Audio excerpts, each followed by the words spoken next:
Hello प्यारे बच्चों, नमस्कार। कैसे हैं आप सभी? उम्मीद करते हैं कि आप लोग बिल्कुल बढ़िया होंगे, स्वस्थ होंगे और मस्त होंगे और अपने बोर्ड परीक्षा की तैयारी बिल्कुल अच्छी तरीके से कर रहे होंगे। जो भी आपने लक्ष्य रखा है कि मेरा फाइनल बोर्ड परीक्षा में इतना परसेंट आएगा, उसी लक्ष्य के हिसाब से आप मेहनत कर रहे होंगे। ये हमारा आशा है आपसे, ये हमारा उम्मीद है आपसे। तो सभी बच्चे, सबसे पहले तो एक बार ये बताइए कि क्या आप सभी बच्चों के पास मेरी जो आवाज़ है स्पष्ट जा रही है और वीडियो की क्वालिटी कैसी है, ये भी आप लोग कंफर्म करिए ताकि आज का जो क्लास है बाबू उसको शुरू किया जाए। बाबू, आज की क्लास में हम लोग क्लास 12th केमिस्ट्री का क्वेश्चन बैंक करने वाले हैं। क्वेश्चन बैंक 2009 से 2025 तक का और 2009 से 2025 तक के 70 महत्वपूर्ण ऑब्जेक्टिव प्रश्नों को करेंगे और इस ऑब्जेक्टिव प्रश्नों में से 10 प्लस प्रश्न आपके फाइनल बोर्ड परीक्षा में हूबहू देखने को मिलेगा। तो बाबू ध्यान रखना है, किस क्लास को शुरू से लेके अंत तक देखना है। हमने क्या कहा कि इस क्लास में से 10 प्लस प्रश्न आपके फाइनल बोर्ड परीक्षा में देखने को मिलेगा, ये मेरा गारंटी है। तो इस बात को आपको ध्यान में रखना है और क्लास को शुरू से लेके अंत तक देखना है। तो क्या आप सभी बच्चे इस क्लास को शुरू से लेके अंत तक देखिएगा? फटाफट से बताइए, जल्दी जल्दी बता दीजिए कि आप लोग इस क्लास को शुरू से लेके अंत तक देखिएगा। तो बिल्कुल आप लोग देखिएगा और इस वीडियो को क्या करिएगा, शेयर भी करिएगा अपने दोस्त साथियों के पास, आप लोग शेयर भी करिएगा। ठीक है, तो बाबू आपको आज पता लग गया कि केमिस्ट्री का हम लोग 70 ऐसे ऑब्जेक्टिव प्रश्न पढ़ेंगे जिसमें से 10 प्लस प्रश्न आपके फाइनल बोर्ड परीक्षा में पूछा जाएगा। लेकिन बाबू यहाँ पे आपको एक चीज का ध्यान रखना है कि बाबू हम 70 ऑब्जेक्टिव प्रश्न पढ़ाएंगे, लेकिन आपको बाबू 70 में से कम 65 प्रश्नों का सही जवाब देना है। क्योंकि ये सारी चीजें हमने आपको पढ़ा रखी है, तो आपको 65 प्लस प्रश्न क्या करना है, सही करना है। ठीक है, लेकिन आप लोग क्या करिएगा कि कमेंट बॉक्स में बताइएगा कि आपका जो 70 है, 70 में से कितना प्रश्न सही हुआ। तो चलिए हम लोग बिना किसी देरी के क्लास को बाबू शुरू करते हैं और अब आप क्लास को शुरू से लेके अंत तक करते रहिएगा। ऐसा ना कि मिस हो जाए और वही क्वेश्चन मिस हो जाए जो आपके फाइनल बोर्ड परीक्षा में पूछा जाए। ठीक है, तो आप लोग को क्लास को मिस नहीं करना है, एक एक क्वेश्चन को पढ़ना है। और बाबू चैनल पे पहली बार आए हुए हैं तो अपने प्यारे प्यारे हाथों से, ये प्यारा सा एक यूट्यूब प्लेटफॉर्म है जिसका नाम क्या है, आस्क बोर्ड, आपको सब्सक्राइब कर देना है और जो बेल नोटिफिकेशन है इसको आपको ऑल पे कर देना है। ठीक है, इसको सब्सक्राइब करने में कोई पैसा नहीं लगता है, बेल नोटिफिकेशन को ऑन करने में कोई भी पैसा नहीं लगता है बच्चों। तो आप चैनल को सब्सक्राइब करके बेल नोटिफिकेशन को ऑल पे कर लीजिए ताकि जब भी लाइव क्लास होगा ना, अभी से लेके एग्जाम तक, तब तक आपके पास नोटिफिकेशन पहुंचता रहेगा। नहीं तो बाबू आप लोग क्या करिए, एक काम करिए, व्हाट्सएप ग्रुप में जुड़ जाइए। यहाँ पे क्या फ्री व्हाट्सएप ग्रुप में नंबर क्या है, 9135742024। ठीक है, आप इस पे क्या करिए, व्हाट्सएप मैसेज करिए। आपके पास दो लिंक जाएगा, पहला लिंक होगा बाबू बॉय ग्रुप का, दूसरा लिंक होगा गर्ल्स ग्रुप का। तो अगर आप बॉय हैं तो बॉय ग्रुप में जुड़िए, अगर आप गर्ल्स हैं तो गर्ल्स ग्रुप में फटाफट से आप लोग ज्वाइन कर लीजिए। ठीक है, ताकि जब भी लाइव क्लास होता है ना, तब उससे 10 मिनट पहले डायरेक्ट क्लास का लिंक ही ग्रुप में चला जाता है, जिसको दबा के आपको डायरेक्ट लाइव क्लास में प्रवेश करना है, कुछ भी नहीं करना है। तो जल्दी जल्दी इस व्हाट्सएप ग्रुप में भी आप लोग ज्वाइन कर लीजिए और अपने प्यारे प्यारे हाथों से इस वीडियो को क्या करिए, लाइक कर दीजिए ताकि हमें मनोबल मिल सके। जब हम ये वीडियो देखें तो हम देखें कि हमारे बच्चों ने कितना ज्यादा इस वीडियो को लाइक किया है। तो फटाफट से आप लोग वीडियो को लाइक कर दीजिएगा। ठीक है, और बाबू व्हाट्सएप ग्रुप में आप लोग ज्वाइन हो जाइएगा। और जितने भी सारे बच्चे हैं, अगर आप लोग पीडीएफ नोट्स नहीं लिए हैं जो एग्जाम में लड़ता है, तो ले लीजिए, ऐप डाउनलोड कीजिए आस्क बोर्ड का और जाके बाबू परचेस कर लीजिए। नहीं तो इकलौता यही मेरा नंबर है, नंबर क्या है बच्चों, 629924 8935। पीडीएफ नोट्स के लिए यही मेरा इकलौता नंबर है, इसके अलावा मेरा कोई भी नंबर नहीं है। तो बाबू इस बात का ध्यान रखना है, आपको इसी नंबर पे व्हाट्सएप मैसेज करना है। अगर पीडीएफ नोट से जानकारी लेना है तो आपको इसी पे मैसेज करना है। तो चलिए बच्चों, आप सभी बच्चे बताइए कि क्या इस क्लास को शुरू किया जाए और पहला नंबर क्वेश्चन आपको लगाया जाए, बताइए। तो चलिए बाबू पहला नंबर क्वेश्चन आपको लगाते हैं और पहला नंबर प्रश्न क्या है बाबू, ध्यान दीजिएगा कि पिंड केंद्रित घनाकार इकाई सेल में परमाणुओं की संख्या होती है। तो पिंड केंद्रित घनाकार इकाई सेल किसे कहते हैं? तो बाबू याद रखना है, body centre cubic unit cell को ही हम लोग क्या कहते हैं, पिंड केंद्रित घनाकार इकाई सेल कहते हैं।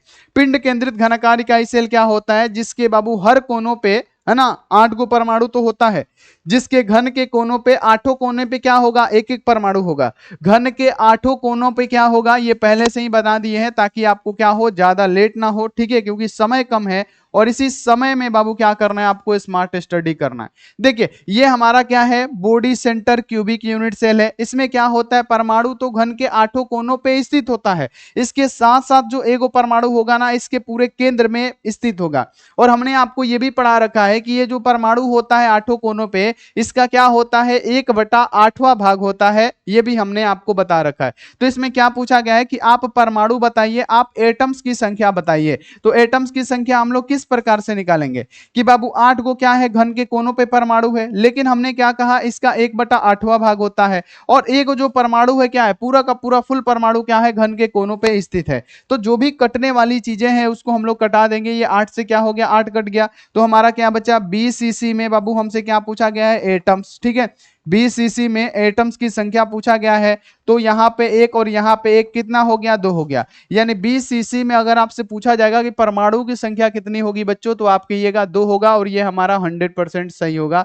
ठीक है, ये आप लोग ध्यान में रखिएगा। चलिए अगला क्वेश्चन है, ये भी 2025 में क्वेश्चन पूछा गया है, और हम आपको लिख के देते हैं, गारंटी देते हैं इस बात का कि ऐसा क्वेश्चन आपके फाइनल बोर्ड परीक्षा में देखने को मिलेगा 100%। इसका हम दावा करते हैं कि आपसे या तो पूछेगा कौन रवादार ठोस है या कौन रवादार ठोस नहीं है, चाहे कौन क्रिस्टलीय ठोस है, कौन क्रिस्टलीय ठोस नहीं है। क्योंकि रवादार ठोस को क्रिस्टलीय ठोस कहा जाता है, क्रिस्टलीय ठोस को रवादार ठोस कहा जाता है। ठीक है, ध्यान रखना है। या पूछेगा आपसे कि कौन अक्रिस्टलीय ठोस है, या उसी की जगह पे लिख देगा क्या, कौन बेरवादार ठोस है। या इसका उल्टा पूछ सकता है कि कौन अक्रिस्टलीय ठोस है और कौन बेरवादार ठोस है।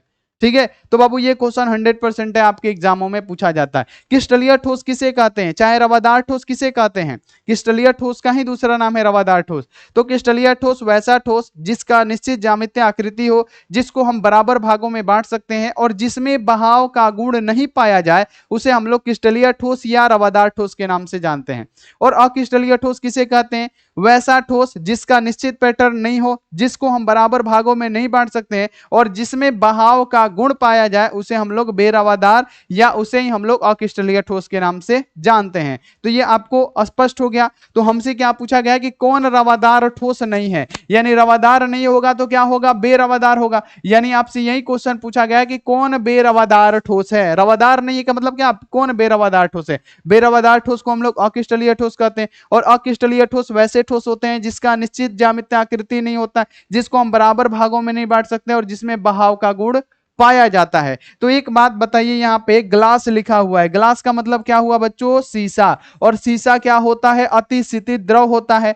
शीशा में क्या होता है बाबू, द्रव की भांति बहने की प्रवृत्ति होती है, और जिसमें भी बहाव का गुण पाया जाएगा उसे क्या कहेंगे, बेरवादार ठोस, यानी ये रवादार ठोस नहीं होगा। ये आपको क्लियर रखना है, सी ऑप्शन राइट आंसर। चलिए आगे बढ़िए कि पिंड केंद्रित घनाकार इकाई सेल में प्रतिशत रिक्तियां कितनी होती है, और ये भी देखिए 2025 में क्वेश्चन पूछा गया है। अब यहाँ पे आप अंदाजा लगाइए कि सॉलिड स्टेट से आपके फाइनल बोर्ड परीक्षा में कितना सारा प्रश्न बनेगा।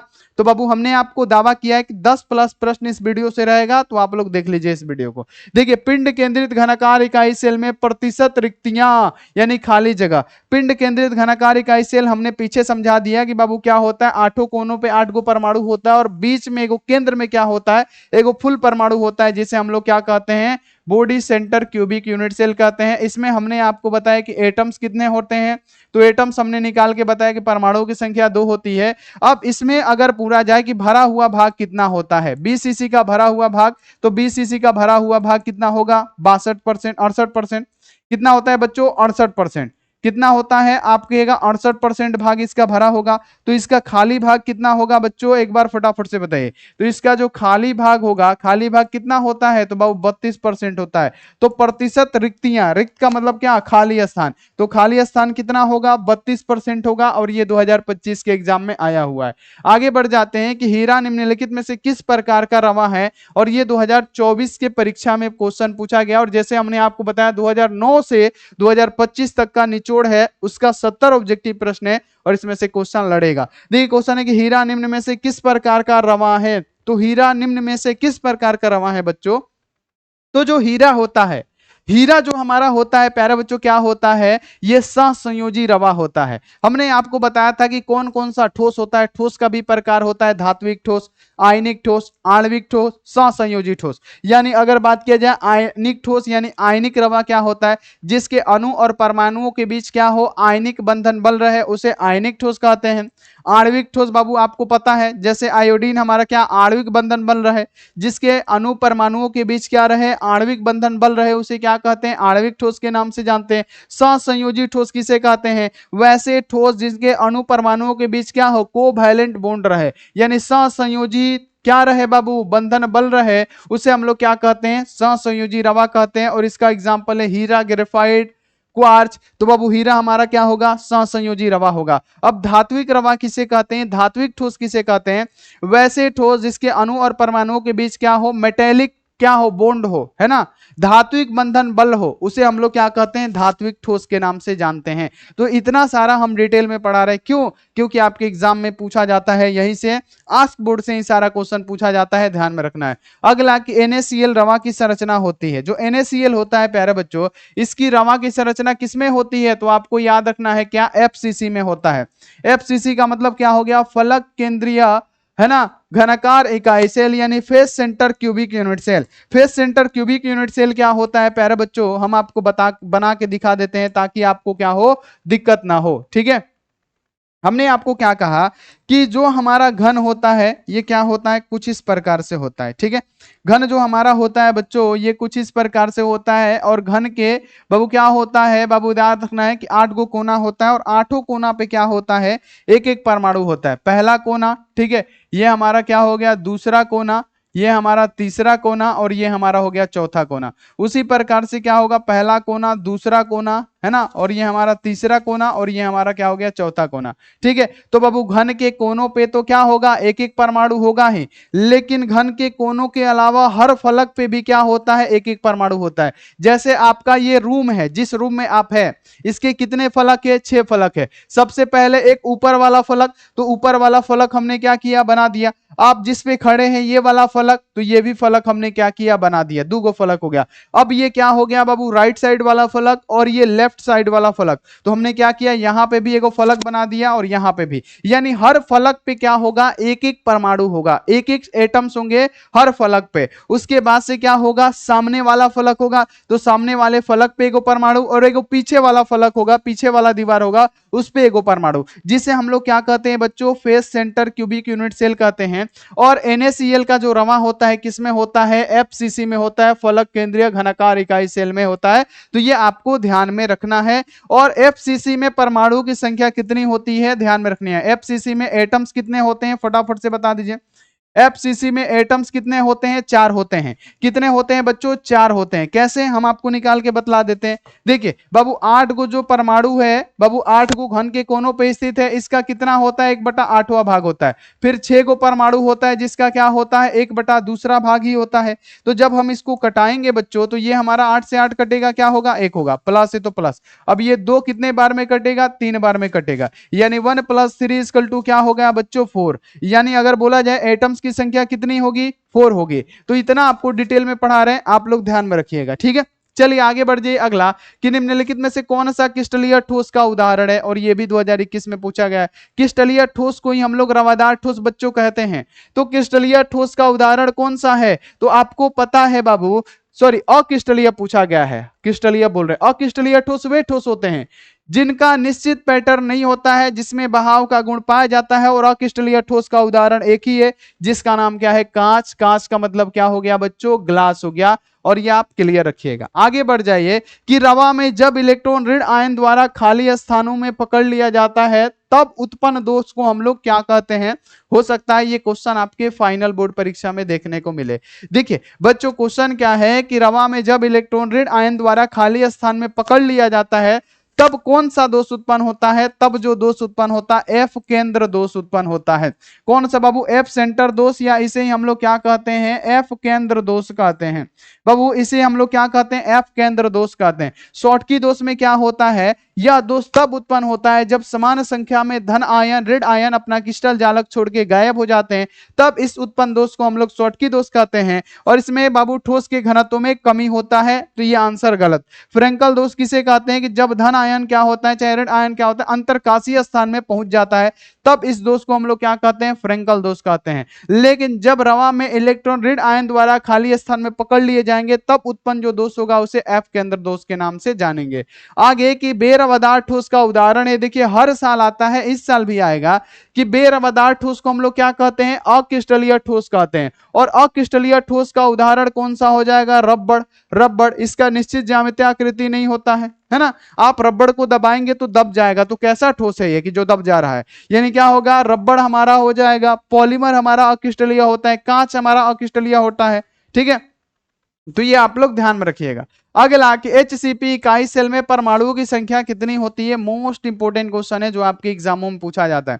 बाबू क्वेश्चन है कि हेक्सागोनल क्लोज पैकिंग इकाई सेल में परमाणुओं की संख्या कितनी होती है। तो हेक्सागोनल क्लोज पैकिंग यानी HCP में, देखिए गलती करते हैं बच्चों यहां पे, हेक्सागोनल क्लोज पैकिंग में अगर आपसे पूछा जाए, देखिए अगर आपसे पूछा जाए कि एटम्स कितने होंगे, है ना, एटम्स का मतलब क्या हो गया, परमाणु। हेक्सागोनल क्लोज पैकिंग में परमाणुओं की संख्या एक होता है प्यारे बच्चों कोऑर्डिनेशन नंबर यानी समन्वय संख्या। समन्वय संख्या किसे कहते हैं कि वो परमाणु कितने गोलों से घिरा हुआ, उसे हम लोग क्या कहेंगे, समन्वय संख्या। लेकिन HCP में अगर एटम्स की बात करें तो HCP में एटम्स की संख्या कितनी होती है, तो आप कहेगा कि 6 गो परमाणु होता है, और कोऑर्डिनेशन नंबर कितना होता है, 12। यानी HCP इकाई सेल में अगर एटम्स पूछा जाए, परमाणु पूछा जाए कि the number of atoms in HCP unit cell, तो आप क्या कहिएगा कि HCP यूनिट सेल में जो परमाणु होंगे वो कितने परमाणु होंगे, 6 परमाणु होंगे। लेकिन अगर आपसे समन्वय संख्या पूछा जाए, तब समन्वय संख्या में आप लोग मारिएगा 12, ठीक है, कोऑर्डिनेशन नंबर में मारिएगा आप लोग 12, ठीक है। आगे बढ़ जाइए कि निम्नलिखित में से कौन सा ऑक्साइड लौ चुंबकत्व को प्रदर्शित करता है, इसमें से कौन सा ऐसा ऑक्साइड है जो लौ चुंबकत्व को प्रदर्शित करेगा। तो बाबू लौ चुंबकत्व को प्रदर्शित करने वाला कौन सा है, ऐसा मत मार दीजिएगा, Fe3O4 है ना, Fe3O4 शायद मैग्नेटाइट होता है, ये गलत आंसर हो जाएगा। B2O5 MnO2 हमारा क्या होगा, मैग्नीज डाइऑक्साइड, है ना, याद रखना है। अगला यहाँ पे है बाबू कि हमारा निम्नलिखित में से कौन सा लौ ऑक्साइड प्रदर्शित करता है लौ चुंबकत्व, तो बाबू ध्यान रखना है बाबू CrO2 क्रोमियम का ऑक्साइड, ये लौ चुंबकत्व को प्रदर्शित करता है, ए ऑप्शन हमारा सही। और हालांकि आपको पता है क्वेश्चन बैंक चल रहा है तो सारा का सारा पूछा गया ही प्रश्न होगा। अगला देख लीजिए कि क्रिस्टल होते हैं, तो बाबू क्रिस्टल कितने प्रकार के होते हैं, फटाफट से बता दीजिए, क्रिस्टल कितने प्रकार के होते हैं, फटाफट से बता दीजिए। बाबू पहला है क्रिस्टल 4 प्रकार के होते हैं, 3 प्रकार के होते हैं, 7 प्रकार के होते हैं, कि बाबू कितने प्रकार के होते हैं। तो क्रिस्टल कितने प्रकार के होते हैं, मूल क्रिस्टल तंत्रों की संख्या 7 होती है, मूल, है ना। लेकिन क्रिस्टल कितने प्रकार के होते हैं, इतना इजी क्वेश्चन है, इसको हम HW ही देंगे, ठीक है। पूरा क्लास में HW नहीं है, लेकिन ये इतना इजी क्वेश्चन है और हम देखेंगे कि कौन सा बच्चा राइट आंसर बता रहा है। बाबू मूल क्रिस्टल तंत्रों की संख्या कितनी होती है, 7 होती है। एलिमेंट सिमेट्री कितना होता है, 23 होता है, ठीक है। संभावित आकाशीय जालक कितने होते हैं, 14 होते हैं। लेकिन क्रिस्टल कितने प्रकार के होते हैं ये आपको बताना है, और ये आपका रहा HW। और सभी बच्चों को इस HW का जवाब देना है, बाबू ध्यान रखना है सभी बच्चों को। चलिए आगे बढ़ जाइए, अगला की रवादार ठोस है, और ये भी 2020 में क्वेश्चन पूछा गया है। हमको तो बाबू इतना इजी ये क्वेश्चन लगता है, आप बताइए, मन तो कर रहा है कि इसको भी हम HW दे दें कि रवादार ठोस कौन सा है। इतना इजी क्वेश्चन है। रवादार ठोस को हम लोग क्रिस्टलीय ठोस के नाम से जानते हैं। और क्रिस्टलीय ठोस कौन सा है, हमने कहा कि कांच अक्रिस्टलीय होता है, रबड़ हमने कहा अक्रिस्टलीय होता है, पॉलीमर अक्रिस्टलीय ठोस होता है। लेकिन बाबू जो हीरा होता है ये क्या होता है, सहसंयोजी ठोस, यानी ये क्रिस्टलीय ठोस होता है। ये हमारा क्या होगा, राइट आंसर हो जाएगा। आगे बढ़ जाइए, अगला है कि HCP संरचना में पैकिंग प्रभाज होता है, जो कि बहुत ज्यादा इंपॉर्टेंट क्वेश्चन है। हेक्सागोनल क्लोज पैकिंग संरचना में पैकिंग प्रभाज होता है, तो वो पैकिंग प्रभाज कितना होता है, तो 0 यहाँ पे 74 होता है ना। ध्यान रखिएगा कि HCP में हेक्सागोनल क्लोज पैकिंग में पैकिंग प्रभाज कितना होगा बच्चों, तो आप याद रखिएगा 0.74 होगा। आगे बढ़ जाए, अगला कि मूल क्रिस्टल तंत्रों की संख्या कितनी है, और ये क्वेश्चन 2 बार पूछा गया है। अब इसको भी हम HW दे दे, कितना HW दे जी, क्रिस्टल कितने प्रकार के होते हैं ये आपको बताना है, ठीक है। HW में। चलिए इसका हम बता देते हैं कि मूल क्रिस्टल तंत्रों की संख्या कितनी होती है। तो हमने क्या कहा कि मूल क्रिस्टल तंत्र हमारे 7 होते हैं। संभावित आकाशीय जालक कितने होते हैं? 14 होते हैं। एलिमेंट सिमेट्री कितना हो बाबू? कितना होता है? 23 को होता है। ठीक है, तो इसका राइट आंसर क्या होगा? 7। आगे बढ़ी कि 20 सीसी इकाई सेल में मुक्त खाली जगह का प्रतिशत है ना। अगर आपसे क्वेश्चन ये रहे कि 20 सीसी इकाई सेल में मुक्त खाली जगह का प्रतिशत कितना होता है, तो बाबू हमने क्या कहा कि जो body centre cubic unit cell होता है ना, जिसमें क्या होता है, हमने लिखा था कि भरा हुआ जो भाग होता है ना, भरा हुआ भाग कितना होता है? 68% जो भाग होगा भरा होगा। अब हमने ये भी बताया था खाली, जिसे हम लोग वॉइड्स भी कहते हैं, खाली जगह कितना होगा बच्चों? तो जब 68% भगा भरा होगा तो जो खाली भाग होगा हमारा कितना होगा बच्चों? 32% होगा। तो आपसे पूछा गया है कि मुक्त खाली जगह का प्रतिशत कितना होगा बाबू? 32% भाग जो होगा खाली होगा। इसे आप लोग ध्यान में रखना है। एक बार आवाज चेक कर लेते हैं। आवाज बिल्कुल परफेक्ट है बाबू, क्लास करिए आप लोग। ठीक है, आगे बढ़िए। अगला कि एक धातु का रवाकरण हेक्सागोनल क्लोज पैकिंग में है, HCP संरचना में है, तब पूछा जा रहा है कि धातु का कोऑर्डिनेशन नंबर कितना होगा। कोऑर्डिनेशन नंबर का मतलब क्या हो गया कि ये एक जो आयन है ये कितने और आयन से घिरा हुआ है, ये कितने और आयन से घिरा हुआ है, इसी को हम लोग क्या कहते हैं? कोऑर्डिनेशन नंबर कहते हैं। जैसे आप कितने लोगों के बीच घिरे हुए हैं उसको हम लोग क्या कहेंगे? कोऑर्डिनेशन नंबर कहेंगे। हमने आपको बताया था कि ये क्या है? हमारा हेक्सागोनल क्लोज पैकिंग है। तो हेक्सागोनल क्लोज पैकिंग में हमने कहा कि अगर एटम्स पूछे, एटम्स का मतलब क्या? परमाणु, तो परमाणु 6 होगा। लेकिन बाबू इसमें हमने ये भी बताया कि अगर कोऑर्डिनेशन नंबर पूछ दे तो कोऑर्डिनेशन यानी समन्वय संख्या हमने बताया था 12। यानी वही क्वेश्चन है कि एक धातु का रवाकरण हेक्सागोनल क्लोज पैकिंग में है, HCP संरचना में है, तो धातु का कोऑर्डिनेशन नंबर कितना होगा? तो कोऑर्डिनेशन का मतलब क्या कहते हैं? समन्वय संख्या। और समन्वय संख्या जब भी पूछेगा आप कहिएगा कि समन्वय संख्या होता है 12, और यही हमारा राइट आंसर हो जाएगा। चलिए, निम्नलिखित में से कौन से जोड़े में क्रमशः चतुष्फलकीय और अष्टफलकीय वायर्ड होता है? किसमें चतुष्फलकीय वायर्ड और अष्टफलकीय वायर्ड्स होते हैं? तो आप कहिएगा कि पहला है BCC और FCC में नहीं होता है। होता है किसमें? HCP और CCP में होता है। चतुष्फलकीय वायर्ड और अष्टफलकीय वायर्ड किसमें होगा? HCP CCP में होगा। बाबू HCP और SC में नहीं होगा, सिंपल क्यूबिक में नहीं होगा। BCC और HCP में नहीं होता है, तो बाबू याद रखना है कि चतुष्फलकीय अष्टफलकीय वायर्ड किसमें होगा? सी ऑप्शन जो हमारा HCP और CCP है उसमें होगा। चलिए अब देखिए क्वेश्चन है यहाँ पे कि क्रिस्टल तंत्र AB में है ना, निम्नलिखित में से किस क्रिस्टल तंत्र में अल्फा A बराबर नहीं होगा B के, B बराबर नहीं होगा C के, और बाबू अल्फा बराबर होगा बीटा के, और बीटा बराबर होगा गामा के, और गामा बराबर होगा 90 डिग्री। तो ये किसमें होता है? ये जो होता है बाबू ऑर्थोरोम्बिक में होता है। ये जो सिचुएशन होता है किसमें होता है? ऑर्थोरोम्बिक में होता है। घनाकार में जानते हैं बाबू क्या होता है?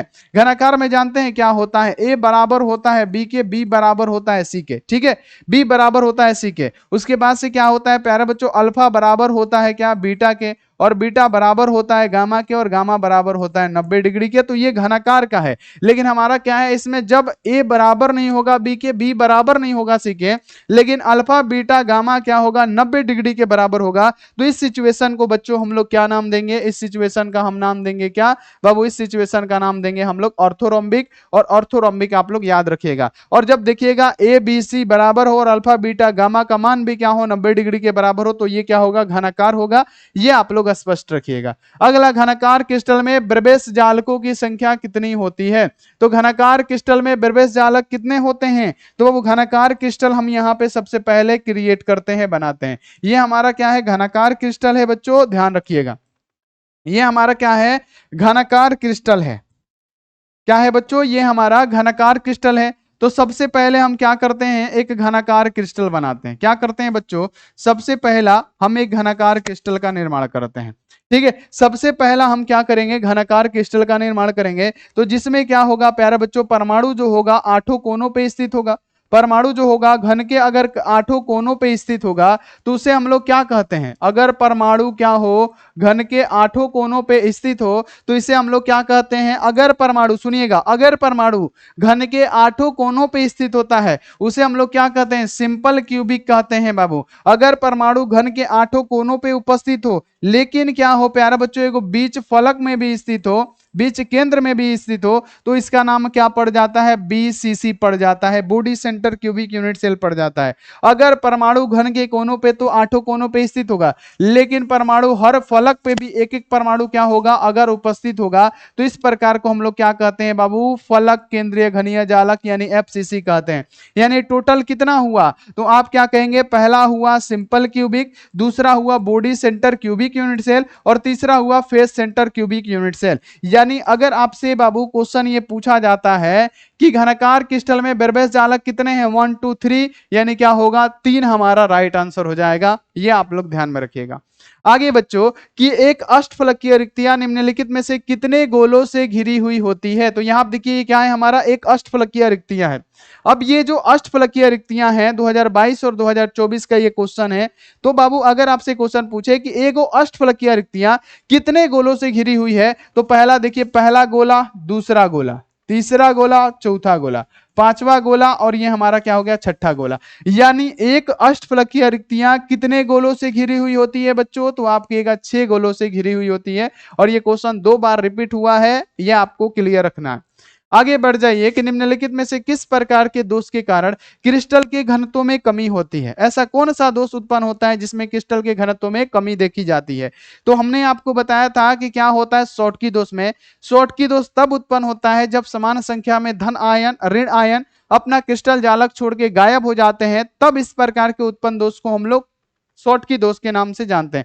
हालांकि इसमें क्या होता है कि जो उत्पन्न दोष होता है वो बाबू धन आयन ऋण आयन के गायब हो जाने से होता है, तो क्रिस्टल जालक जब छोड़ देंगे तो उसका घनत्व क्या होगा, कम हो जाएगा। यानी शॉटकी दोष के कारण बच्चों क्या होता है, क्रिस्टल के घनत्व में कमी आता है। तो ये आप लोग ध्यान में रखिएगा। आगे कि एक क्रिस्टल में कितने प्रकार के क्रिस्टल जालक संभव हो सकते हैं, है ना।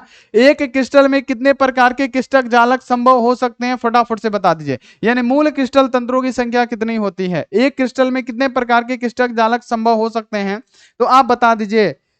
14 प्रकार के संभव हो सकते हैं बाबू, ये आपको बता दिए हैं, पहले ध्यान रखिएगा। अगला, निम्नलिखित में से कौन सा ऑक्साइड, निम्नलिखित में से कौन सा ऑक्साइड धातु की तरह विद्युतीय गुण को दर्शाता है। 2017 में भी ये क्वेश्चन आया हुआ है कि निम्न में से ऐसा कौन सा ऑक्साइड है कि धातु की तरह विद्युतीय गुण को भी दर्शाता है। तो बाबू आपको याद रखना है, क्रोमियम का ऑक्साइड हमने क्या कहा कि धातु की तरह ही क्या करेगा, विद्युतीय गुण को दर्शाएगा।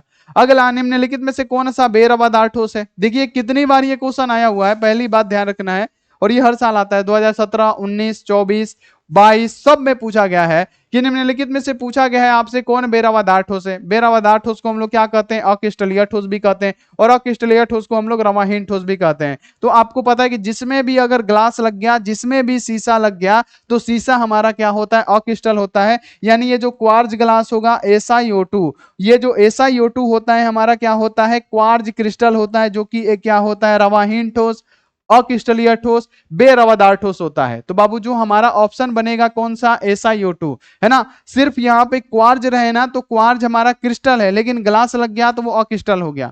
आगे बढ़ जाए कि निम्नलिखित में से कौन सा अनुसंख्यक गुणधर्म नहीं है, और इससे भी क्वेश्चन 100% बनेगा कि कौन अनुसंख्यक गुणधर्म है और कौन अनुसंख्यक गुणधर्म नहीं है। तो बाबू अनुसंख्यक गुणधर्म 4 होते हैं, प्रासरण दाब, हिमांक का अवनमन, क्वथनांक का उन्नयन, वाष्प दाब का अपेक्षिक अवनमन। तो इसमें से कौन सा नहीं है, हमने क्या कहा कि वाष्प दाब हो, देखिए सबसे पहले हमने कहा प्रासरण दाब होता है, हिमांक का अवनमन हमने कहा होता है, क्वथनांक का उन्नयन होता है ना।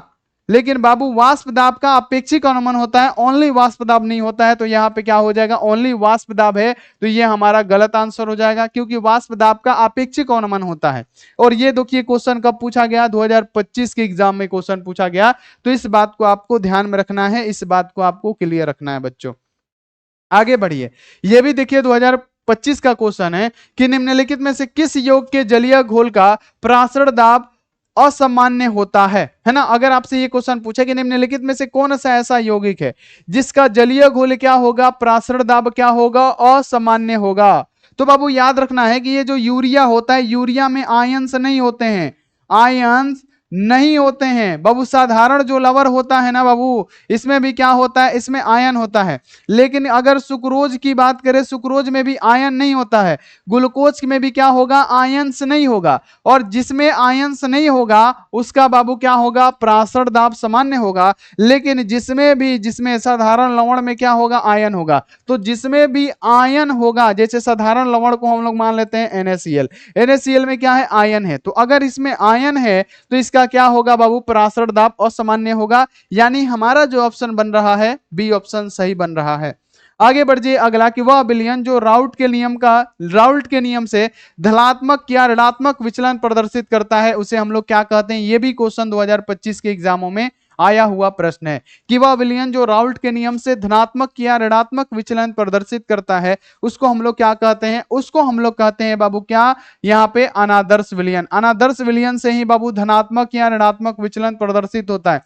अनादर्श विलयन वह है जो प्रत्येक सांद्रताओं पर राउल्ट के नियम का पालन नहीं करता है। ठीक है, आगे बढ़िए कि संपरासी विलयन के बराबर होता है। देखिए कितना ज्यादा क्वेश्चन पूछा गया है। देखिए 2025 में भी ये क्वेश्चन आया हुआ है कि संपरासी विलयन का बराबर होता है। तो संपरासी विलयन आखिर कहते हैं किसको है, ये तो आपको पता होना चाहिए कि वैसा विलयन जिसका प्रासरण दाब समान ताप पे समान हो, उसे हम लोग संपरासी विलयन के नाम से जानते हैं। संपरासी विलयन में मोलर सांद्रताएं समान होती है या प्रासरण दाब समान होता है। तो वो क्या बराबर होता है, तो आप क्या किएगा, प्रासरणी दाब समान होगा या मोलर सांद्रताएं समान होगी, जो कि हमने आपको अभी बतलाया। अगला कि फेरिक हाइड्रोक्साइड के कोलाइडी विलयन के स्कंदन में निम्नलिखित में से कौन सा धातु अपघट्य सबसे कम प्रभावी है ना।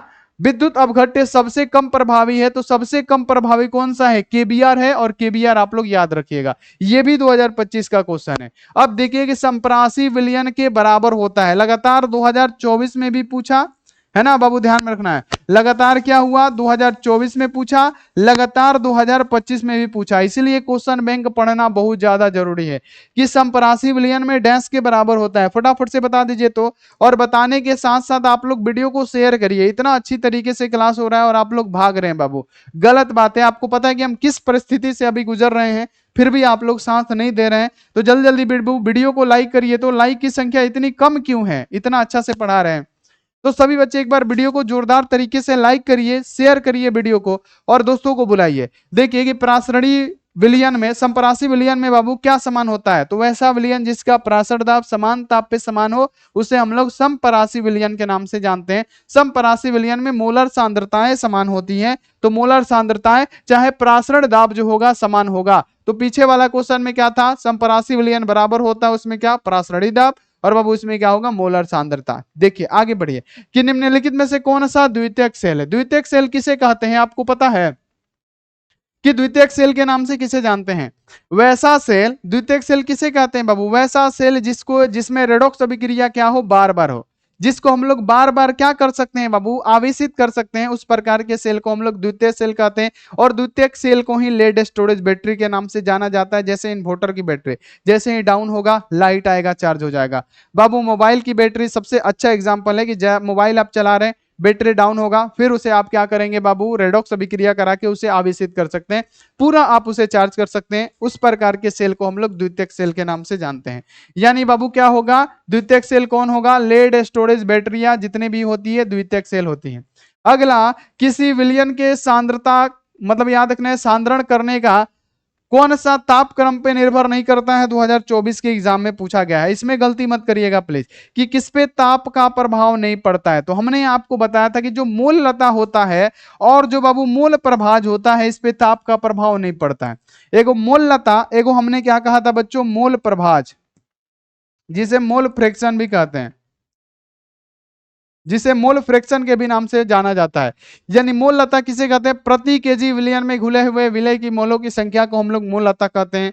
मोल लता पे ताप का प्रभाव नहीं पड़ता है, चाहे मोल प्रभाज हो, मोल प्रभाज पे भी ताप का प्रभाव नहीं पड़ता है। ठीक है, आगे बढ़ जाइए। 2023 का क्वेश्चन है कि निम्नलिखित में से कौन सा आदर्श घोल नहीं है। बाबू आदर्श घोल किसे कहते हैं? जो प्रत्येक सांद्रताओं पे राउल्ट के नियम का पालन करे उसे हम लोग आदर्श घोल कहेंगे। इसमें से आदर्श घोल कौन सा है कौन सा नहीं है? सबसे पहला ऑप्शन है बेंजीन और टॉलुइन। ये क्या है बाबू? बेंजीन की संरचना है। ये क्या है बाबू? बेंजीन की संरचना है। यहाँ पे H होगा, प्लस यहाँ पे क्या है? टॉलुइन है। तो ये देखिए देखने में एकदम सेम टू सेम है इसकी संरचना। टॉलुइन का मतलब क्या हो गया? CH3 लग गया, यानी मेथिल बेंजीन को ही हम लोग क्या कहते हैं बाबू? टॉलुइन कहते हैं। तो ये हमारा क्या है बाबू? ये राउल्ट का नियम का पालन कर रहा है। तो बाबू ये क्या होगा? हमारा आदर्श घोल होगा। यानी हमसे पूछा गया कौन नहीं है, तो ये गलत आंसर। अब मिथाइल एल्कोहल, इथाइल एल्कोहल, तो मिथाइल एल्कोहल ये ऑप्शन हमारा ए है। अब ऑप्शन बी को चेक करते हैं। मिथाइल एल्कोहल यानी क्या हो गया? CH3OH हमारा methyl alcohol, plus ethyl alcohol का मतलब क्या? C2H5OH। तो बाबू ये भी देखिए एकदम समान है, यानी ये भी हमारा आदर्श घोल है। लेकिन हमसे पूछा गया कि कौन आदर्श घोल नहीं है, तो ये भी गलत आंसर। क्लोरोफॉर्म और एसीटोन, क्लोरोफॉर्म का सूत्र क्या होता है? CHCl3 हमारा क्लोरोफॉर्म हो गया। एसीटोन का सूत्र क्या आता है? C3H6O। तो ये बाबू देखिए यहाँ पे ये जो हमारा है क्लोरोफॉर्म और एसीटोन एकदम बिल्कुल अलग है। तो जब ये अलग है बच्चों, तो ये हमारा क्या कहलाएगा? ये हमारा कहलाएगा अनादर्श घोल, यानी ये आदर्श घोल नहीं होगा, और ये हमारा राइट आंसर हो जाएगा। अब चेक करते हैं कार्बन टेट्राक्लोराइड, सिलिकॉन टेट्राक्लोराइड, यानी ये ऑप्शन सी है। और ऑप्शन डी को चेक करते हैं बाबू, क्या बाबू? सिलिकॉन टेट्राक्लोराइड और कार्बन टेट्राक्लोराइड। तो कार्बन टेट्राक्लोराइड को CCl4 कहते हैं और सिलिकॉन टेट्राक्लोराइड को SiCl4 कहेंगे। तो बाबू हमारा ये भी तो एकदम सेम टू सेम है, यानी हमारा जो नहीं होगा बाबू, कौन सा नहीं होगा? सी ऑप्शन नहीं होगा, और यही हमारा राइट आंसर होगा। चलिए आगे बढ़ जाते हैं। अगला कि निम्नलिखित में से किसका क्वथनांक सबसे अधिक होगा? देखिए 2017, 2023 और 2025 में भी क्वेश्चन पूछा गया है। क्वथनांक का मतलब समझते हैं बच्चों? Boiling point. सबसे ज्यादा बॉइलिंग पॉइंट किसका होगा? बॉइलिंग पॉइंट कहते हैं किसको है? तो प्रत्येक तरल पदार्थ का एक निश्चित टेम्परेचर होता है जिसपे वो तरल पदार्थ उबलना स्टार्ट करता है, उसको हम लोग बॉइलिंग पॉइंट क्वथनांक के नाम से जानते हैं। तो किसका क्वथनांक सबसे ज्यादा होगा? ग्लूकोज क्या होगा? ग्लूकोज का 1 होता है बाबू। अगर बात करें सुक्रोज का भी क्या होगा? तो सुक्रोज का भी 1 होगा। जल में यूरिया, यूरिया का क्या होगा? 1 होगा। लेकिन बच्चों यहाँ पे एक बात का ध्यान रखिएगा कि अगर आप NaCl को जब आप लोग क्या करेंगे? जल में डालेंगे, तो यहाँ पे Na पे प्लस होगा, प्लस Cl पे माइनस, यानी यहाँ एगो आयन, यहाँ पे एगो आयन, यानी 1 + 1 = क्या हो गया? 2। यानी इसका वानठाप गुणांक कितना निकला? 2 गो। और जिसका ज्यादा वानठाप गुणांक होगा उसका क्या होगा बाबू? क्वथनांक भी ज्यादा होगा। यानी हमारा जो ऑप्शन बनेगा बच्चों, क्या बनेगा? सी ऑप्शन राइट आंसर हो जाएगा 100%। आगे बढ़िए कि सेल जिसमें रासायनिक ऊर्जा विद्युत ऊर्जा में बदलती है उसे हम लोग क्या कहते हैं? वैसा सेल जिसको रासायनिक ऊर्जा को विद्युत ऊर्जा में बदला जाता है, वैसा सेल जिसके केमिकल एनर्जी को इलेक्ट्रिकल एनर्जी में बदला जाए उसे हम लोग क्या कहते हैं बाबू? गैल्वेनिक सेल कहते हैं। वैसे ही सेल जिसको रासायनिक अभिक्रिया को क्या बाबू? रासायनिक ऊर्जा को विद्युत ऊर्जा में बदला जाता है, यानी रासायनिक अभिक्रिया करा करा के उसको इलेक्ट्रिकल एनर्जी में बदला जाए, उसे हम लोग गैल्वेनिक सेल के नाम से जानते हैं। आगे बढ़िए कि 0.1 m ग्लूकोज विलयन की तुलना में 0.01 m MgCl विलयन के हिमांक का अनुमान क्या होगा? तो सबसे पहले इसका वानठाप गुणांक निकालिएगा बाबू। देखिए 0.01 m है और इसमें भी क्या है? 0.01 m है। तो ये जब समान होगा तो सिर्फ वानठाप गुणांक निकाल के ही, तो यहाँ पे ग्लूकोज लिखा है, ग्लूकोज का वानठाप गुणांक कितना होता है बाबू? 1 होता है। अब यहाँ पे क्या है? MgCl2 है, तो यहाँ पे क्या है? MgCl क्या है? 2 है। तो बाबू MgCl2 को जब हम तोड़ेंगे तो क्या होगा? Mg2+, है ना? Mg2+, अब प्लस यहाँ पे क्या होगा? 2Cl-। ठीक है, तो बाबू यहाँ पे एगो आयन और यहाँ पे एगो आयन, यानी वानठाप गुणांक इसका कितना होगा? 3 गो। तो बाबू यहाँ पे ग्लूकोज की तुलना में इसका जो हिमांक का अनुमान होगा कितना गुना होगा? तो लगभग में 3 गुना हो रहा है, तो हम लोग क्या कहेंगे? लगभग में 3 गुना होगा। और ये डायरेक्ट बिना फॉर्मूला का आप इस प्रकार से आंसर बना सकते हैं। ठीक है, याद रखिएगा। आगे बढ़िए कि टिंडल प्रभाव पाया जाता है किस में? 2021 का क्वेश्चन है कि टिंडल प्रभाव किस में पाया जाएगा? तो टिंडल प्रभाव पाया जाता है इन सॉल, यानी सॉल में पाया जाता है बाबू। किसमें? टिंडल प्रभाव किसमें पाया जाएगा? सॉल में पाया जाएगा, जिसे आप बच्चे याद रखिएगा। अगला, प्रासरण दाब निम्नलिखित में से किस समीकरण द्वारा व्यक्त होता है? प्रासरण दाब किस समीकरण द्वारा व्यक्त होता है? एक बार फटाफट से आंसर दीजिए तो देखते हैं कौन सा बच्चा आंसर देता है। फटाफट से बताइए कौन सा बच्चा आंसर देगा। चलिए बहुत बढ़िया, बहुत सारे बच्चे बता रहे P=CRT, P=CRT, है ना? P=CRT, है ना? पाई भी इक्वल टू क्या होता है? सिंपल सा इसका बता देते हैं किस किस प्रकार से दे सकता है। पाई भी इक्वल टू क्या होता है एन आर और क्या होता है प्यारे बच्चों टी होता है। इस प्रकार से भी दे देगा ऑप्शन, ध्यान रखिएगा इसलिए बता रहे हैं।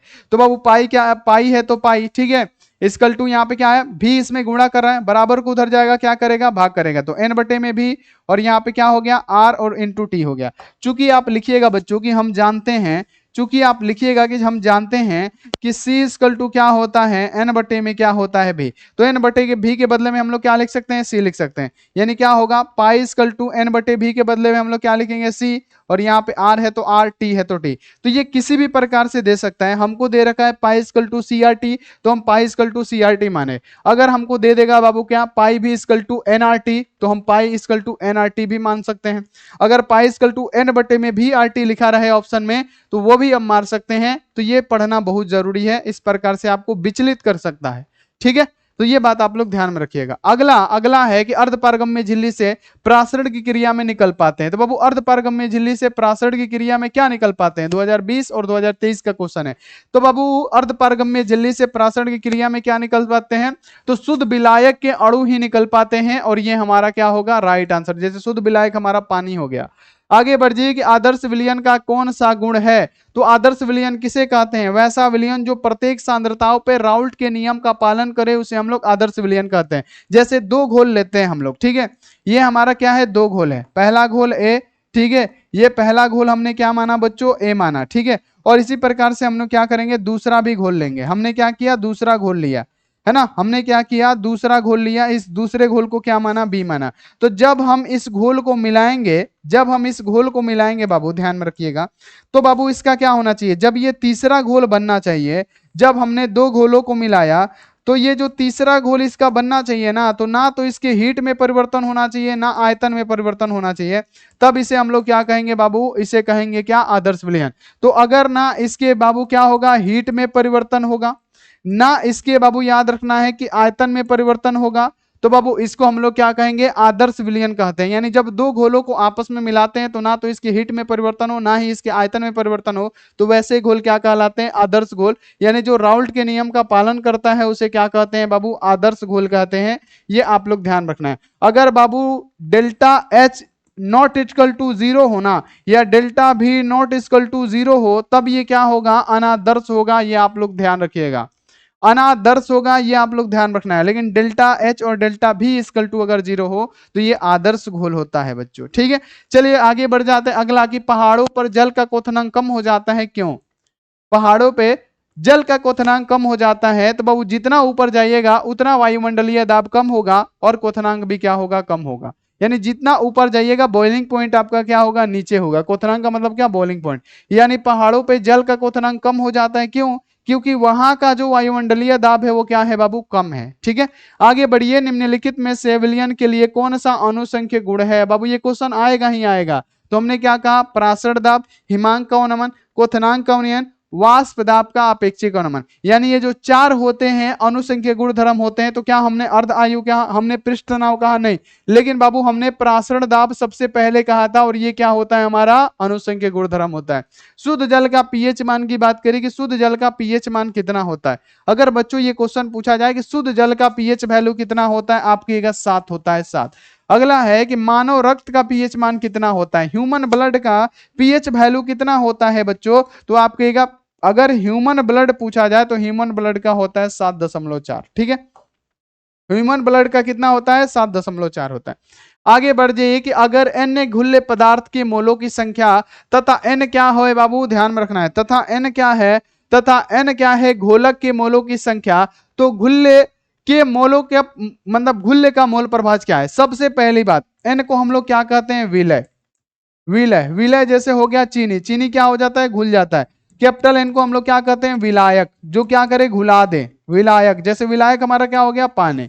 तो बाबू हमसे क्या पूछा गया है कि विलय का मोल प्रभाज क्या होता है। बच्चों हमने आपको पढ़ाया है ना विलय का मतलब क्या बाबू क्या घुल्ले, विलय का मतलब क्या घुल्ले। तो घुल्ले का मोल प्रभाज कैसे निकालेंगे, तो घुल्ले ऊपर बटा में क्या करेंगे बाबू हमारा घोलक प्लस क्या हो जाएगा घुल्ले, और ये क्या हो जाता है बाबू ध्यान में रखना है कि घुल्ले का मोल प्रभाज होता है। यानी बाबू याद रखना है इसको हम लोग विलय का मोल प्रभाज भी कहते हैं। अगर विलायक का मोल प्रभाज बोला जाए कि विलायक का क्या होगा, विलायक का मोल प्रभाज अगर पूछा जाए कि विलायक का मोल प्रभाज क्या होगा, तो हम क्या करेंगे, डायरेक्ट विलायक को क्या रखेंगे, ऊपर रखेंगे और क्या लिखेंगे बाबू, यहाँ पे विलायक प्लस यहाँ पे क्या लिखेंगे, विलय लिखेंगे और ये हमारा हो जाएगा विलायक का। यानी अगर आपसे घोलक का पूछेगा तो घोलक का क्या होगा, capital N plus small N. लेकिन हमसे बच्चों पूछा गया है क्या, घुल्ले का, तो घुल्ले का हमने ये निकाला, ये क्या होगा बाबू, घुल्ले होगा, ये क्या होगा हमारा, घुल्ले होगा, ये हमारा क्या हो गया, घुल्ले होगा और ये हमारा क्या हो गया, घोलक हो गया। तो घुल्ले की मोलों की संख्या क्या है बाबू, स्मॉल एन बटे में small N plus capital N. ये आप लोग याद रखिएगा। आगे बढ़ जाइए कि विलयन के अनुसंख्य गुणधर्म का उदाहरण है, तो हमने क्या कहा, चार ही होता है, प्रासर दाब, हिमांक का उन्नमन, क्वथनांक का उन्नयन, वाष्प दाब का अपेक्षिक अवनमन, जिसमें से क्या है, क्वथनांक का उन्नयन है। अगला कि निम्नलिखित में से कौन सा अनुसंख्य गुणधर्म नहीं है, हमने कहा हिमांक का अवनमन होता है, क्वथनांक का उन्नयन होता है, वाष्प दाब का अपेक्षिक अवनमन होता है, लेकिन हमने कहा प्रकाश की सक्रियता नहीं होता है, प्रासरणी दाब होगा इसके जगह पे। आगे बढ़िए कि किसी घोल का परासर दाब का संबंध दिया गया है और ये 2017 और 2024 के एग्जामों में पूछा गया है। तो बाबू याद रखना है कि पाई इक्वल टू क्या होता है, SCST होता है, CST। किसी परासर दाब का संबंध क्या होता है, पाई इक्वल टू CST। अब ये C इधर गुणा कर रहा है, इधर आगे क्या करेगा, भाग, पाई बटे में C इक्वल टू क्या होगा, ST हो जाएगा। और ये सिचुएशन तो दिया हुआ है, तो ये सिचुएशन को ही हम लोग राइट आंसर कहेंगे। आगे कि परमाणु द्रव्यमान बराबर होता है, तो परमाणु द्रव्यमान किसके बराबर होता है, तो बच्चों परमाणु द्रव्यमान होता है परमाणु में उपस्थित न्यूट्रॉनों की संख्या और प्रोटॉनों की संख्या के योगफल के बराबर होता है परमाणु द्रव्यमान। बाबू ऐसा मत करिएगा कि इलेक्ट्रॉन मार दीजिएगा, नहीं, गलत हो जाएगा। परमाणु द्रव्यमान बराबर होता है तो परमाणु के न्यूट्रॉनों की संख्या और प्रोटॉनों की संख्या के योगफल को ही हम लोग परमाणु द्रव्यमान कहते हैं। अगला, निम्न में किस पे ताप का प्रभाव नहीं पड़ता है, यानी ताप द्वारा प्रभावित कौन नहीं होता है, हमने कहा सबसे पहले कि मोल लता का मात्रक मोल प्रति किलोग्राम है, प्रति केजी है ना, यानी 1 केजी विलयन में घुले हुए विलय की मोलों की संख्या को हम लोग क्या कहते हैं, मोलालिटी कहते हैं। इसका मात्रक क्या हो जाएगा बच्चों, एक बार बता दीजिए तो मात्रक क्या होता है, मात्रक आपका फटाफट से बताइए क्या होता है, मोल प्रति किलोग्राम। क्या होता है बच्चों, मोल प्रति, यहाँ पे क्या होता है, किग्रा होता है, ये आप लोग ध्यान में रखिएगा। अगला कि HCl और H2O के स्थिर क्वाथी मिश्रण में होगा, तो बाबू ये भी 2024 के एग्जामों में आया हुआ है कि HCl और H2O के स्थिर क्वाथी मिश्रण में क्या होता है बच्चों, तो इसके मिश्रण में क्या होता है 22.2% होता है, 22.2% होता है ना, हाँ हाँ 20 नहीं होगा, सही बात है, 22.2% क्या होगा बच्चों, यहाँ पे क्या होगा, मिश्रण होगा HCl का। अगला क्वेश्चन है बाबू कि प्रासरणी दाब कब बढ़ता है, तो तापक्रम बढ़ाने पे प्रासरणी दाब बढ़ता है, फटाफट से चलिए आगे बढ़िए। अगला की घोलक के 1 केजी में उपस्थित घुल्ले की मोलों की संख्या को क्या कहते हैं, तो घोलक के 1 केजी में उपस्थित घुल्ले की मोलों की संख्या को हम लोग मोल लता कहते हैं, अभी तो हमने बताया, तो मोल लता हमारा राइट आंसर। अगला क्वेश्चन है कि वैसा घोल जो एक निश्चित ताप पर बिना संयोजन के प्रकार, मतलब क्या, किसी प्रकार के परिवर्तन में उबलता, उसे क्या कहते हैं, तो बिना संयोजन के अगर उबलेगा तो उसे हम लोग इजियोट्रोपिक मिश्रण कहते हैं। ठीक है, आगे बढ़िए कि विद्युत अपघट्य में ऑक्सीकारक होता है, तो बाबू याद रखना है विद्युत अपघट्य में ऑक्सीकरण क्या होता है। बाबू ऑक्सीकरण की क्रिया किसमें होती है आप बताइए, तो हमने क्या कहा कि अगर कोई वस्तु इलेक्ट्रॉनों का त्याग करता है, जैसे यहां पे ध्यान रखना है ना, अगर हम आपसे बोले कि कोई भी वस्तु अगर इलेक्ट्रॉनों का त्याग करता है, जैसे जिंक क्या होता है प्यारे बच्चों, 2 इलेक्ट्रॉन का क्या करता है, त्याग कर देता है, और वहीं कॉपर क्या करता है कि 2 इलेक्ट्रॉनों को क्या करता है, ग्रहण कर लेता है। तो ये किस में बदल जाता है, Cu में बदल जाता है। क्या करता है, यही बाबू 2 को ग्रहण करके क्या करता है बाबू, Cu में बदल जाता है। ठीक है, ये 2 इलेक्ट्रॉन को क्या करता है, ग्रहण करके क्या करता है, Cu में बदल जाता है। यानी क्या हो रहा है, अगर कोई तत्व इलेक्ट्रॉनों का त्याग करे तो त्याग करता है किस पे, उस पे क्या कौन सी क्रिया होती है, ऑक्सीकरण की, और ऑक्सीकरण की क्रिया किस पे होती है, एनोड पे होती है। ठीक है, याद रखना है। और अगर त्याग कर रहा है तो त्याग करने की प्रक्रिया किस पे होगी, कैथोड पे होगी, कैथोड पे होती है। तो अगर कोई तत्व इलेक्ट्रॉनों का त्याग कर रहा है तो उस पे ऑक्सीकरण की क्रिया होगी, और ये सारी की सारी क्रियाएं किसमें होगी, एनोड पे होगी, तो एनोड हमारा राइट आंसर। अगर कोई तत्व इलेक्ट्रॉनों का त्याग कर रहा है ना, जैसे बाबू कॉपर क्या करता है ना, ग्रहण करता है, तो अगर त्याग करेगा तो एनोड पे होगा, ऑक्सीकरण की क्रिया होगी वो एनोड पे होगी। अगर कोई तत्व इलेक्ट्रॉनों को ग्रहण करेगा तो उस पे कौन सी क्रिया होगी बाबू? अवकरण की क्रिया होगी, जो कि क्या होगा बाबू? कैथोड पे होगा। तो हमसे क्या पूछा गया? ऑक्सीकरण की क्रिया एनोड पे। जंग क्या है? तो बाबू जंग अगर आपसे पूछेगा तो आप कहेगा कि फेरिक ऑक्साइड क्या है? एक जंग है।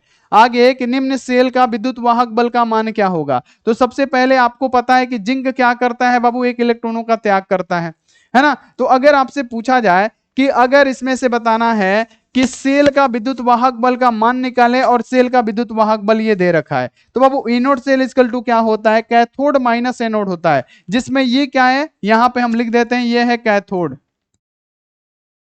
कैथोड ई नोट कैथोड माइनस क्या होता है? ई नोट क्या होता है? एनोड। ठीक है।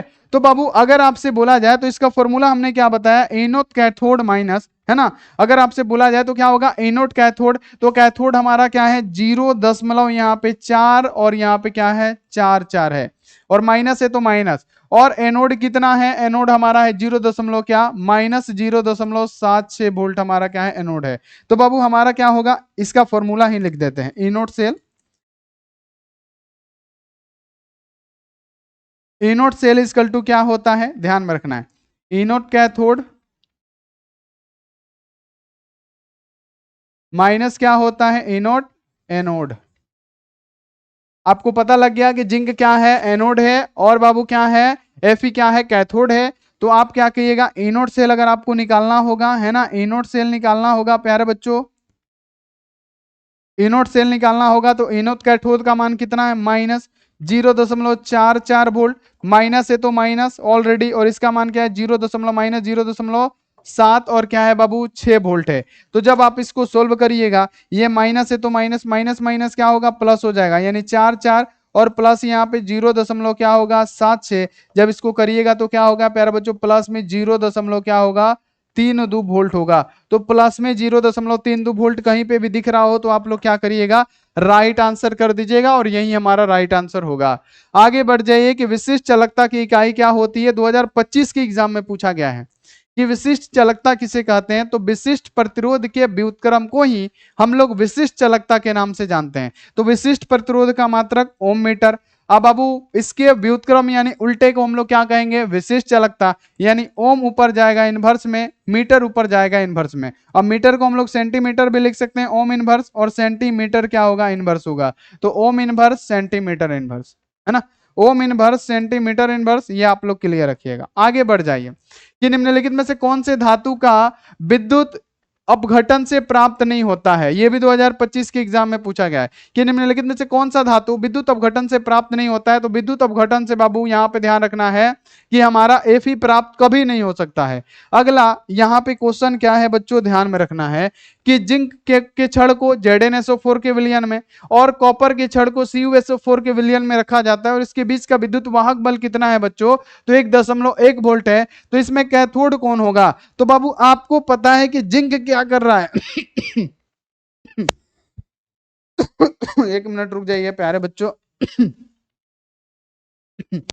इसमें देखिए जिंक क्या करता है बाबू? जिंक क्या करता है? दो गो इलेक्ट्रॉन का क्या करता है? त्याग कर लेता है। वहीं कॉपर क्या करता है? दो गो इलेक्ट्रॉन को ग्रहण करके Cu में बदल जाता है ना? जिंक दो गो इलेक्ट्रॉन का त्याग करेगा तो Zn2+, और कॉपर दो गो इलेक्ट्रॉन को क्या करता है? ग्रहण करके Cu में बदल जाता है। तो ये क्या कर रहा है? आप कहिएगा कि ये त्याग कर रहा है। ठीक है। और त्याग की क्रिया किस पे होती है बाबू? त्याग होता है तो ऑक्सीकरण की क्रिया होती है, और ऑक्सीकरण की क्रिया किस पे होती है? एनोड पे होती है। यानी यहां पे आपको पता लग गया कि जो हमारा Zn है वो क्या है? एनोड है। लेकिन इसमें पूछा गया कि कैथोड कौन सा होगा। अब इसमें क्या कर रहा है? कॉपर दो गो इलेक्ट्रॉन को ग्रहण करके Cu में बदल रहा है, तो कॉपर क्या कर रहा है? ग्रहण कर रहा है, ग्रहण। और ग्रहण किस पे होता है बाबू? ग्रहण होता है, तो ये क्रिया क्या कहलाती है? अवकरण की क्रिया। और बाबू ये किस पे होता है? कैथोड पे होता है, कैथोड पे होता है। तो इसमें कैथोड कौन सा है? तो आप कहिएगा ये जो Cu है ना, Cu हमारा कैथोड है, क्योंकि इसमें क्या हो रहा है? ग्रहण कर रहा है, इलेक्ट्रॉनों को ग्रहण कर रहा है, और ग्रहण की क्रिया जिस पे होती है वो क्या होता है? कैथोड होता है। ये हमने आपको पढ़ा रखा है। आगे बढ़िए। अगला कि आयनीकरण का सिद्धांत किसने दिया बच्चों? तो आयनीकरण के सिद्धांत को किसने दिया? अर्हेनियस ने दिया था, ध्यान में रखना है। अगला कि NaCl के जलीय घोल के वैद्युत अपघटन के कैथोड पे निम्नलिखित में से कौन सी गैसें मुक्त होती है? बच्चे इतना गलती करते हैं इसमें। बाबू देखिए NaCl का जलीय घोल है, एगो NaCl को जल में घोलना है, और एक होता है द्रवित NaCl जिसको पिघलाया गया है, तो उसमें जमीन आसमान का फर्क है कि चीनी को आप डायरेक्ट पिघला दीजिए तो उसमें पानी नहीं होगा, क्योंकि इसमें पानी मिला के नहीं घोल रहे हैं। एगो चीनी को घोलना होता है जिसमें पानी से आप घोलते हैं।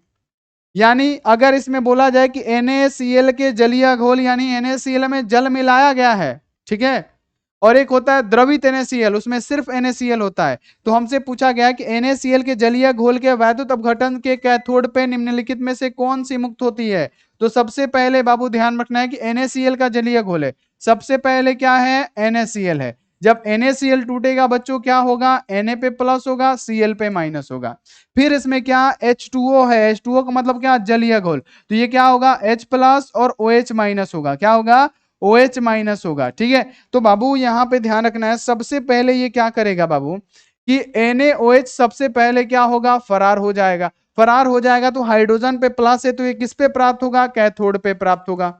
हाइड्रोजन गैस बाबू क्या करेगा, हाइड्रोजन गैस बन के कैथोड पे प्राप्त होगा, और क्लोरीन बाबू क्लोरीन गैस बन के किस पे प्राप्त होगा, एनोड पे प्राप्त होगा। तो बाबू हमसे क्या पूछा गया कि कैथोड पे निम्नलिखित में से कौन सी मुक्त होगी, तो कैथोड पे हाइड्रोजन गैस जाएगा, यानी क्या होगा हाइड्रोजन मुक्त होगा, और हम हाइड्रोजन हमारा राइट आंसर हो जाएगा।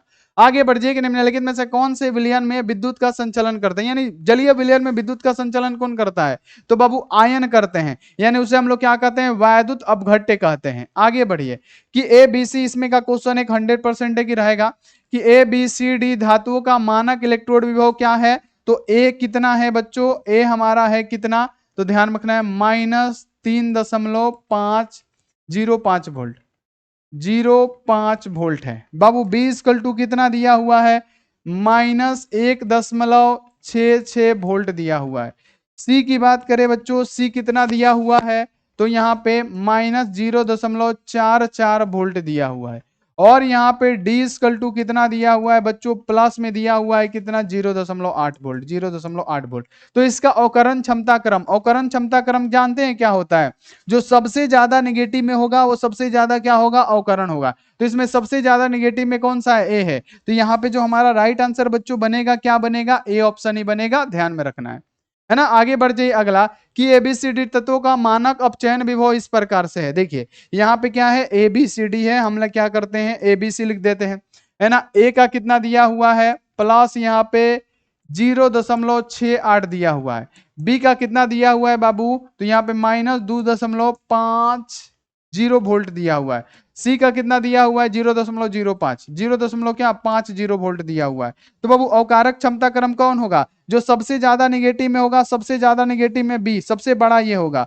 अब इससे थोड़ा सा छोटा कौन होगा, तो बाबू ये कौन सा है निगेटिव में, इसमें कौन सा है जी, और तो निगेटिव में ये है, ये वाला क्या है निगेटिव में है, तो क्या होगा सी, और सबसे छोटा जो होगा हमारा क्या होगा ए होगा, यानी बी बड़ा होगा, याद रखना है सी से, और सी बड़ा होगा ए से, यानी ये वाला सिचुएशन बन रहा है ना, और ये वाला सिचुएशन हमारा राइट आंसर हो जाएगा।